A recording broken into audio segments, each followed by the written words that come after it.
Bueno, buenas tardes a todos. Eh, Hoy los chicos van a exponer lo que es la resolución del trabajo práctico que tienen subido al campus de paneles radiantes. Bueno, nada, ahora van a seguir los chicos. Cualquier duda que tengan pueden ir preguntando, habilitándose el micrófono sin problema. Eh, y nada, bueno, al margen respecto a los finales todavía no sabemos qué modalidad, o sea, lo vamos a tomar por internet, pero todavía no decimos la modalidad. Cuando lo sepamos les vamos a informar, no desesperen, es lo único que les decimos. Así que bueno, nada, los dejamos a los chicos que empiecen con la presentación. Bueno, buenas tardes. Somos el grupo 3. Vamos a hablar sobre el proyecto de instalaciones de calefacción por paneles radiantes. Pasa.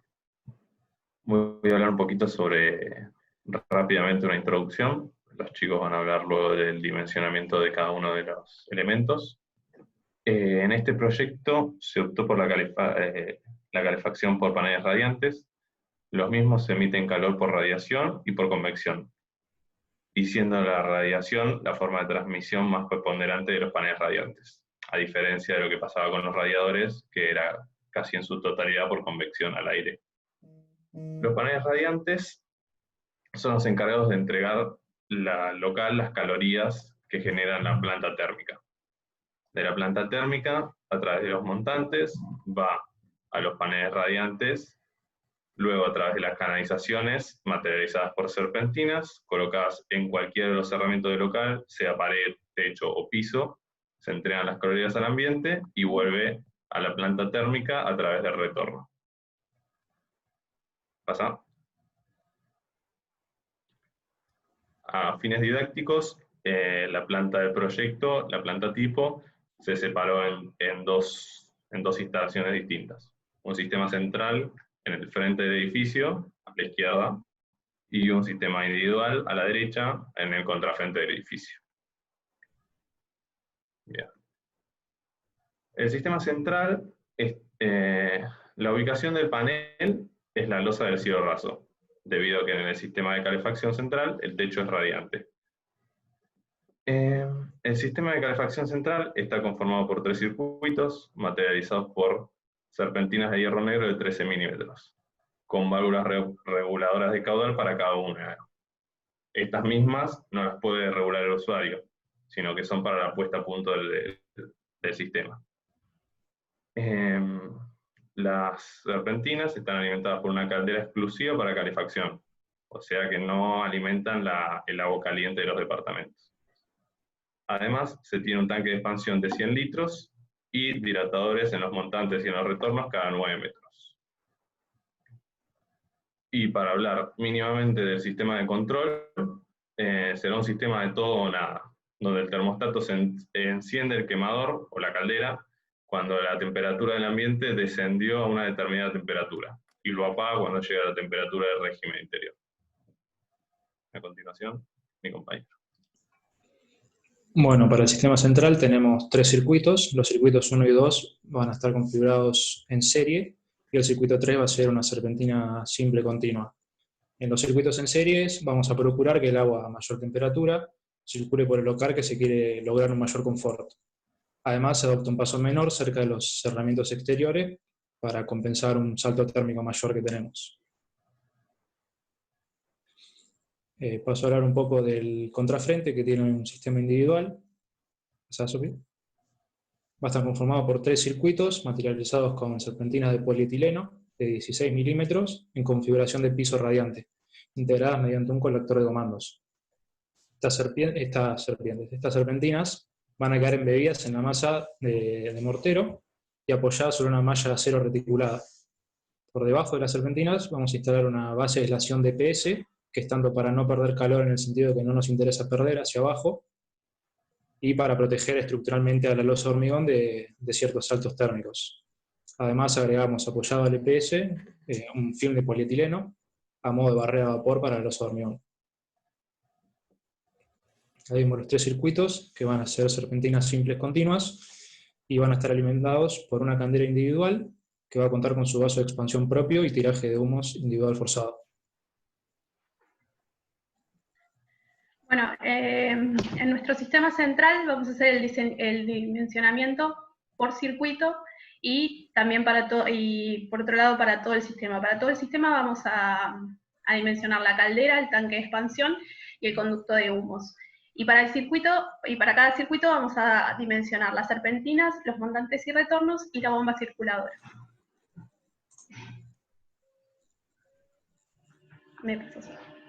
En esta filmina lo que mostramos es el análisis de la pérdida total de calor para cada ambiente. Pusimos un ejemplo, en este caso de un dormitorio, donde bueno, vamos a calcular primero el calor por transmisión, que nos dio 695,33, y eso tiene en cuenta el coeficiente de transmisibilidad de los muros, la temperatura interior y exterior y la superficie de esos muros. En nuestro caso, la temperatura interior es de 16 grados y la temperatura exterior es de 0 grados. La temperatura exterior la obtenemos de una tabla, entrando con la latitud a la que se encuentra nuestro proyecto. Y en nuestro caso, bueno, fue 0 grados. También en el calor por transmisión se tiene en cuenta la orientación en la que está nuestro proyecto. En este caso, como nuestra orientación es noroeste, ese suplemento por orientación nos da 0, por eso no hay ningún valor puesto ahí. Después, para calcular el calor por infiltración, se utilizaron dos métodos, el método de las hendiduras y el método de las renovaciones. En el método de las hendiduras vamos a tener en cuenta en este caso, que tenemos un dormitorio, teníamos una ventana, entonces el perímetro por el cual se puede infiltrar el aire, que en nuestro caso es de 9,8, y se va a multiplicar por un factor que tiene en cuenta, que es en función de la carpintería y de la velocidad del viento. La velocidad del viento, como está indicado, es de 24 kilómetros sobre hora. Lo que no dije es que esta velocidad de viento se sacaba de la misma tabla que saqué la temperatura exterior, entrando con la latitud de la ubicación donde está mi proyecto. Y esto arrojó un valor de 98 metros cúbicos por hora. Ahora, calculamos también el volumen por el método de las renovaciones. El método de las renovaciones lo hicimos con el volumen del local, que era de 38, por un coeficiente de renovación. Que el coeficiente de renovación tiene en cuenta, también entra una tabla, y también tiene en cuenta cuánto voy a querer que se renueve o no el aire en ese ambiente que estoy dimensionando. Bueno, con eso calculamos el volumen total, que nos dio 57, y optamos por el mayor de los dos, en este caso 98. Con ese 98, que fue el volumen de infiltración, vamos a calcular el calor por infiltración, multiplicándolo por el calor específico del aire, por la densidad específica del aire, y por el gradiente de temperatura, que es la temperatura interior menos la exterior, que es la misma que ya les nombré. Eso nos da un valor de 1184, a lo que podríamos sumarle un suplemento por altura, pero en este local eso no pasa, entonces 0, y bueno, se calculó una pérdida total de 1184. Sí, ahora sí, si quieres. Bueno, por otro lado, también lo que tenemos que calcular son las temperaturas de los cerramientos. Y acá vamos a hacer una distinción entre los cerramientos interiores y los cerramientos exteriores. Para los cerramientos interiores vamos a tomar la temperatura interior y a esa le vamos a sumar 1 grado. En nuestro caso, para nuestro proyecto, nosotros tomamos 16 grados para este dormitorio, entonces a los cerramientos interiores directamente le vamos a sumar 1 grado a esa temperatura. Y para los cerramientos exteriores, lo que vamos a hacer es entrar en esta tabla con la temperatura exterior que habíamos que habíamos obtenido anteriormente, que era en nuestro caso de 0 grados, y en función de el K de nuestro cerramiento, vamos a obtener una temperatura de la superficie interna del cerramiento. En la próxima filmina mostramos para este ejemplo del dormitorio cómo son estos valores para los cerramientos internos y externos, y ahí se ve que le aumentamos un grado. Perdón, y otra cosa que no dije es que también para los cerramientos externos se le adiciona un grado más. Bueno, con esta información, que era la temperatura interior de los cerramientos, podemos calcular la temperatura de radiación media en los cerramientos. Se va a hacer la sumatoria de las temperaturas interiores de los cerramientos por sus superficies y se divide por la superficie total. Acá está el ejemplo de nuestro trabajo. Cada cerramiento, cuánto dio la multiplicación. Entonces, la temperatura de radiación media dio 16 grados centígrados. Por otra parte, vamos a tener que calcular la cantidad de calor emitido por radiación por el panel radiante, por unidad de superficie del panel, y esto lo vamos a obtener como la multiplicación del calor necesario a entregar en el ambiente, que es el dormitorio, obtenido en el balance térmico, multiplicado por un coeficiente alfa que indica el porcentaje de calorías que se transmiten por radiación. Para la configuración de techo radiante es de 70%. Entonces se obtiene una cantidad de calor emitido de 48,5 kilocalorías por hora por metro cuadrado de panel.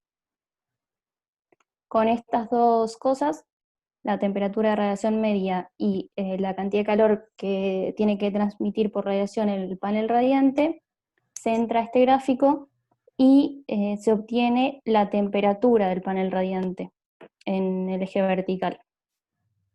Para este caso del dormitorio, dio 26 grados centígrados. Hay que verificar que esta temperatura no sobrepase las temperaturas máximas admisibles según la ubicación del panel. En este caso, como era techo, 26 grados es menor que 45 grados centígrados, por lo tanto se verifica la condición. Luego podemos sacar la temperatura de radiación media del local, que va a ser como la temperatura de radiación media de los cerramientos, adicionándole los términos del panel.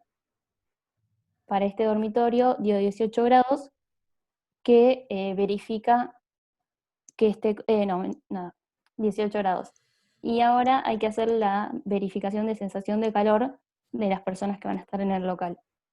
Y esto se realiza como un promedio entre la temperatura interior del local y la temperatura de radiación media del local, 18 grados centígrados. Es 17 grados, entonces verifica estar comprendida entre 16 y 18.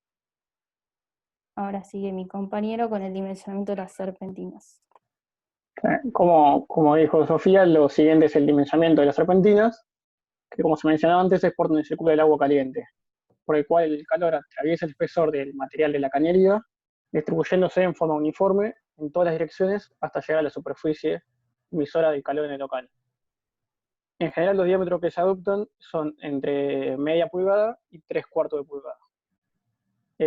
La cantidad de calor que emite la serpentina se calcula, como se puede ver, como el producto entre el coeficiente de conductividad térmica, el coeficiente K, que es el de la cañería embutida en el panel, y depende propiamente del material y el espesor de la cañería, siendo para hierro negro valores de K más altos que el polietileno reticulado.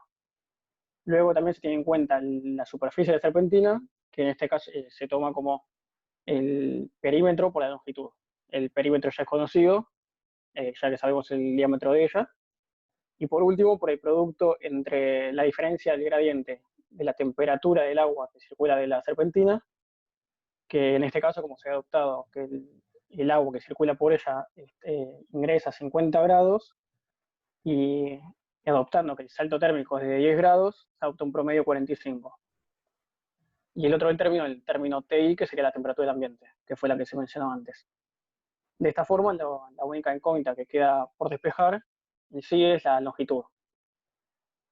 Como se puede ver en... como se ven en la siguiente filmina, Sofi, perdón. Para el circuito 1, que es el que se está mostrando ahora, se ve que la longitud para el dormitorio fue de 29,3 metros y para el baño de 2,52, siendo el total del circuito 1 una longitud de 31,9 metros. Así, de esta forma, se va repitiendo para cada circuito la longitud que requerirá cada serpentina. Perdón, me olvidé de decir que sí, la longitud depende. El otro valor que falta es el calor a emitir, que es también el que se mencionó antes. Una vez obtenido el largo, la longitud, debe verificarse que no supere ciertos valores máximos a fin de evitar caídas de presiones excesivas en los circuitos hidráulicos que podrían originar un mayor consumo de la bomba. Los valores máximos para el hierro negro son de 45 o 75 metros y para el polietileno reticulado son de 75 o 100 metros, siendo para media pulgada o 3/4 pulgada. Acá, como se puede ver, todas las serpentinas cumplen con esos valores máximos. A continuación, hace falta calcular la separación que tendrán que tener esta rama de serpentinas. Por lo tanto, una vez determinada la longitud de la serpentina, se debe proyectar su ubicación dentro del área emisora disponible local. Se establece que la separación en los caños que constituyen la serpentina debe ser mayor a 10 centímetros y menor a 40. Y como se mencionó también antes, dentro de un mismo circuito hubieron distintos pasos dependiendo de la ubicación de ella. Lo siguiente a calcular, Sofía, ¿voy a pasar? Ahí está, un antes. Ahí está. Hay que calcular los diámetros de los montantes en los retornos y se parte de la elección de una bomba. En este caso, la altura manométrica era conocida. Para el circuito 1 se observa que es de 4 metros de columna de agua, que equivale a una fuerza motriz disponible de 4.000 milímetros. Entonces se procedió a calcular a hacer la suma de los circuitos de todos los pisos. En este caso se ve el circuito 1, más el desnivel que hay entre la caldera y el último panel radiante, y también el trayecto del desplazamiento horizontal. Acá se puede ver que es la suma, como se ve, de 370 más 8 más 38 metros. Luego, para tener en cuenta las pérdidas, en este trabajo práctico se decidió adoptar como la longitud total, que será la longitud total de montante, panel, retorno, más una longitud equivalente de pérdidas, se decidió por multiplicar 2 veces la longitud total de montante, panel y retorno, a modo didáctico. De esta forma, conociendo la fuerza motriz disponible y la longitud total, se calcula el coeficiente R, que nos da de 4 milímetros por metro. Entonces, lo siguiente es que ya conocido el valor de R y la cantidad de kilocalorías a suministrar, se ingresa a esa tabla que se puede ver, que es, en este caso se utiliza la indicada para circulación forzada, y en esta tabla directamente, con esos dos datos, se indica qué diámetro utilizar, por el cual optamos el mismo diámetro para los montantes como para los retornos. Y ahora sí. Bueno, pasamos al cálculo de la bomba circuladora. Dicha bomba va a estar ubicada en el retorno para evitar la presencia de vapores y de golpe de ariete que puedan afectar nuestra bomba. Para el cálculo de su potencia tenemos 3 variables involucradas. Ellas son el caudal, la altura manométrica en términos de metro de columna de agua, como se calculó anteriormente, y la potencia de la bomba, que oscila entre 0,4 y 0,5, adoptamos 0,45. Para calcular el caudal a suministrar, tenemos la energía, la potencia calorífica que debemos suministrarle a nuestros ambientes, y a la misma la vamos a dividir por el calor específico del agua, que nos va a establecer la energía por unidad de volumen, por caída unitaria en grados Celsius de la temperatura, y multiplicado por la caída total de temperatura que establecemos en 10 grados, dividiendo el calor a suministrar por el calor específico por la caída total de temperatura, vamos a tener el volumen por unidad de tiempo, que no es más que el caudal que debemos suministrar. Una vez que tenemos el caudal, como dijimos, tenemos la altura manométrica y el rendimiento, despejamos la potencia, que en este caso nos dio 0.05 HP, el 75 y el 3600 que vemos involucrado también en la fórmula no son más que valores que nos brindan una coherencia en términos de unidades, para que el resultado se dé en caballo de fuerza. Como dijimos, 0.05 es lo que nos da. En el mercado el valor más pequeño de potencia para una bomba que podemos encontrar es de medio caballo de fuerza. Por lo tanto tendremos que adoptar una bomba que nos brinde el mercado y a lo sumo agregarle un regulador de voltaje para adecuarlo a las revoluciones por minuto que nos brinden la potencia requerida. Pasamos a la siguiente. Ahora vamos al cálculo de la caldera. Para ella vamos a requerir la potencia requerida por el conjunto del edificio, que no va a ser más que la sumatoria de la potencia requerida por cada uno de los locales, y a ello le vamos a sumar unos porcentajes de calores, de potencia, digamos. Una va a ser por servicio intermitente, dado que los cálculos que realizamos este es un proceso dinámico, el cual abordamos a modo de fotografía, donde establecemos una pérdida con temperaturas prefijadas, una potencia disipada por nuestros ambientes, cuando el sistema entra en régimen, pero hasta que entra en régimen y logramos las temperaturas que aquí establecimos, vamos a requerir una energía superior. Por lo tanto, dicha energía la tenemos en cuenta con este porcentaje por servicio intermitente, y luego también sumamos un porcentaje por pérdida de las aislaciones en las cañerías. Dicho porcentaje surgirá del criterio de quien calcula. Obviamente, si la planta productora de energía se encuentra a mayor distancia de los paneles, debemos tener en cuenta la aislación de las cañerías y también el gradiente térmico. Todo ello tendrá injerencia en este porcentaje. Nosotros adoptamos un 10% por servicio intermitente y un 10% por pérdidas en la aislación de las cañerías. La que sigue. Bueno, el balance térmico total dio unas 78.000 kilocalorías hora. Todo esto alude a la calefacción. En el caso de tener sistema central de agua caliente, también le tendríamos, en lo que es el cálculo de la caldera, deberíamos sumarle la potencia requerida para el tanque intermediario. En este caso dicho valor no existe, solamente nos concentramos en la potencia requerida para la calefacción. Como se dijo, sumamos un 10% por servicio intermitente y un 10% por pérdidas, dándonos un total de 94.000 kilocalorías hora. Una vez más recurrimos a lo que el mercado nos ofrece, estableciendo una caldera de 110.000 kilocalorías hora, de la cual recogemos sus dimensiones para luego también dimensionar el cuarto que va a albergar a la caldera en cuestión. La misma cuenta con un quemador automático a gas. Bueno, ahora vamos al cálculo del conducto de humos. Para el mismo tenemos el calor a generar y tenemos que el subproducto de la generación digamos, los subproductos de la combustión tienen una variación lineal con respecto al calor generado.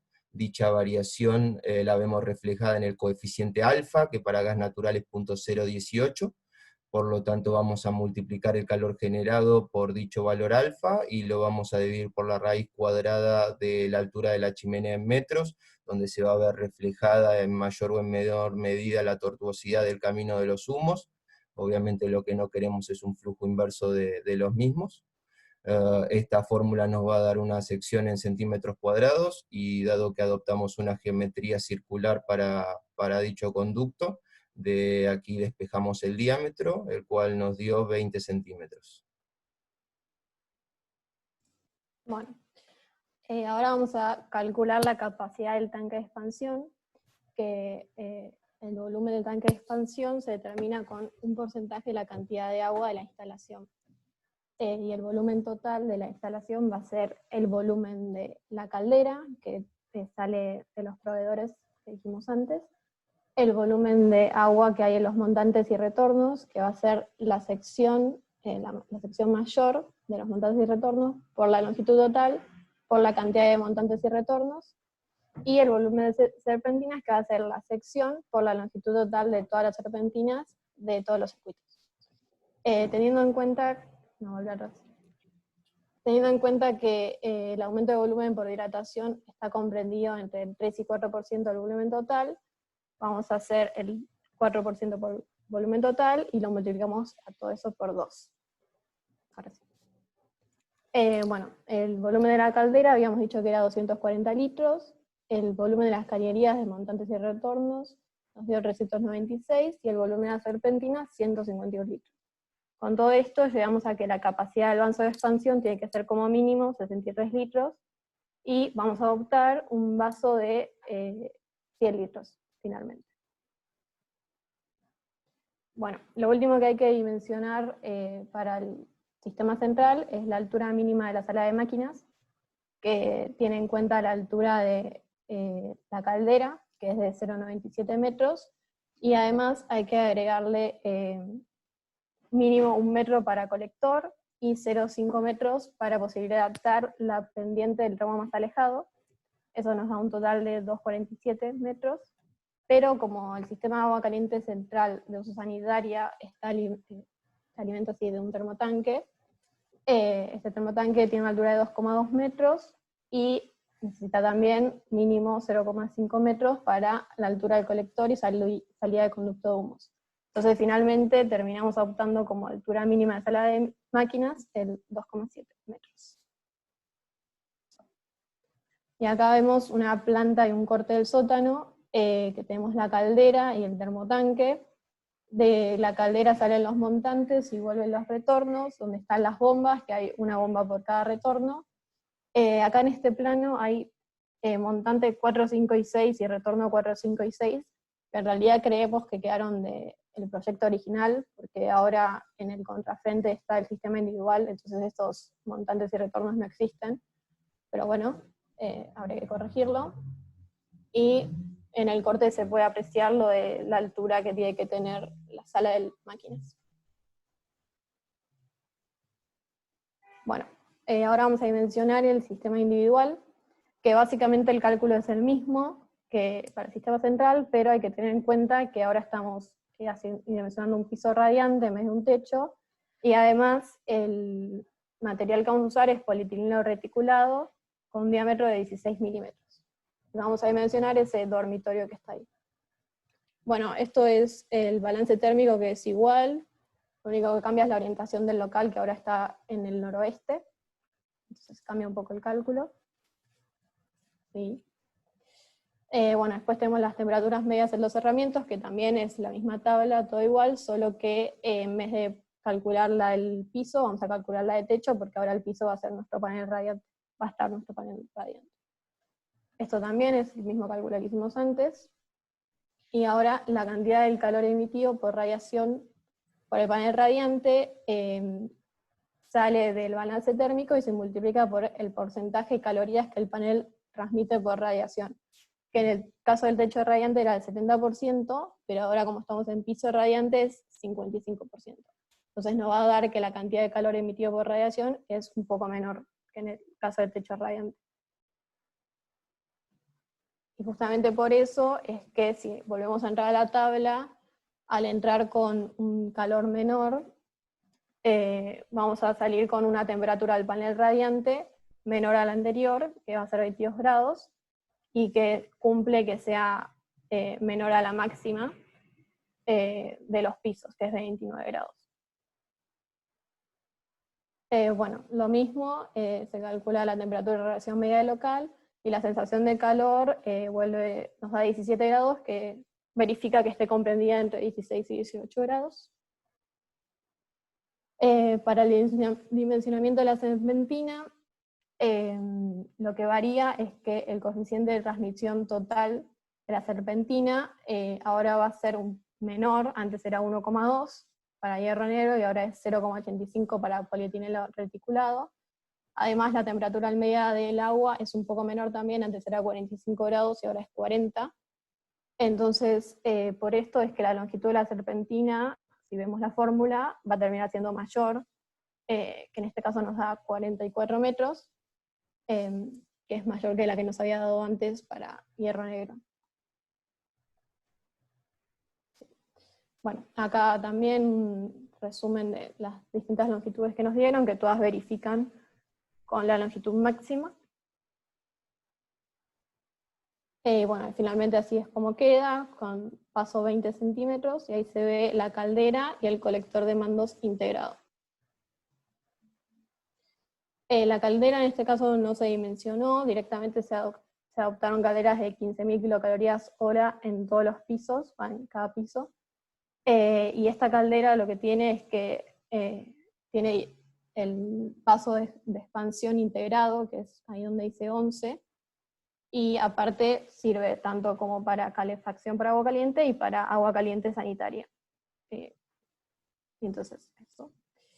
Bueno, y finalmente hay un resumen, un corte del edificio, que se puede ver el vaso de expansión, que está conectado al tanque de reserva, una bajada independiente.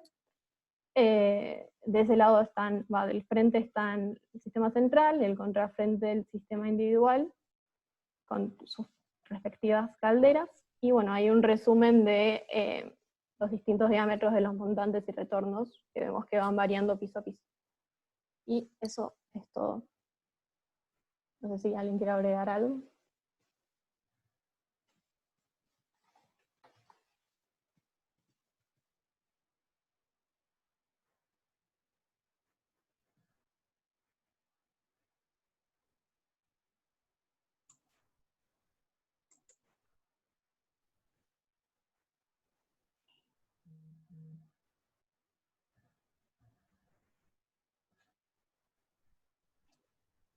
Bueno, ¿hay dudas?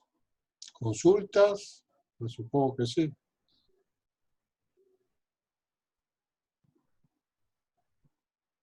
Mariana.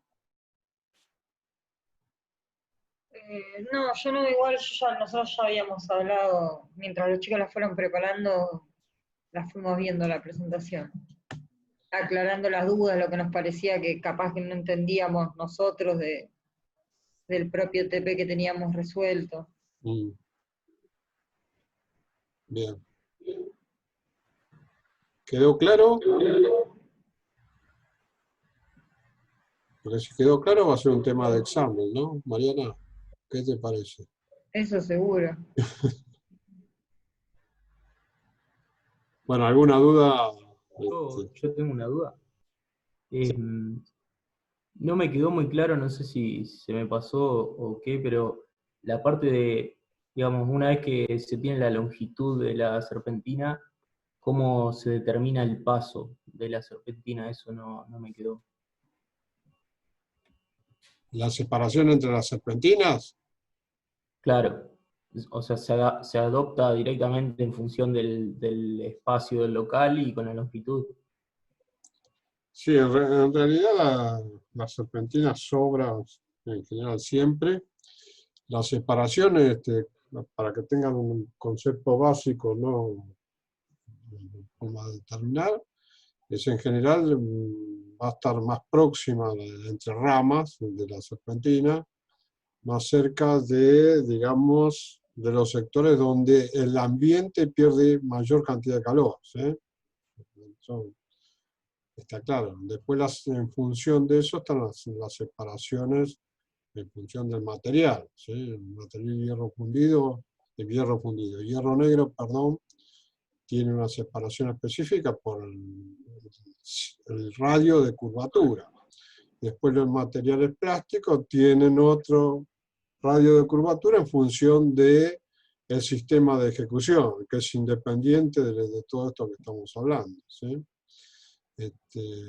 Evidentemente la regulación de la temperatura va a depender un poco del caudal de circulación en cada caso.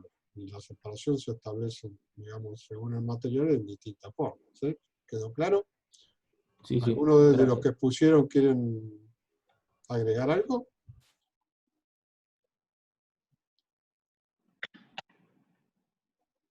Bien. ¿Quedó clara la duda o...? Sí, sí, perfecto, gracias. ¿Alguna otra duda? Bien. Entonces cerramos. Nos vamos a contactar con ustedes después que tengamos una reunión así con los docentes para determinar, digamos, la forma de evaluación. Claro, la forma de evaluarlo para cerrar la materia, ¿sí? Lo que les puedo adelantar es casi seguro que hacer una propuesta me parece un poco distinta a la forma presencial, ¿sí? Que en la forma presencial teníamos un formato de toma de examen y ahora, bueno, seguiremos con ese formato o podemos adecuarlo para agilizar, digamos, todo el tema de evaluación, ¿sí? En la forma presencial podríamos tener en el aula a todos los alumnos y irlo evaluando paso a paso. Acá, en forma virtual, vamos a tener algunas dificultades de tiempo, salvo que coordinemos con ustedes también las fechas en que se presenten, ¿sí? Entonces, eso lo tenemos que hablar entre todos los docentes y ver cómo coordinamos para cerrar este cuatrimestre, ¿sí? Bueno, gracias y buena la exposición. Una última duda, ¿puedo Sí. preguntar? El tema del parcialito, hay un parcialito el jueves, ¿no? Sí, el jueves. Perfecto. Sí. Bien, bueno, el jueves le estaré mandando la reunión para que nos encontremos nuevamente. Bueno, suerte, que anden todos bien y no tengan problemas. Bueno,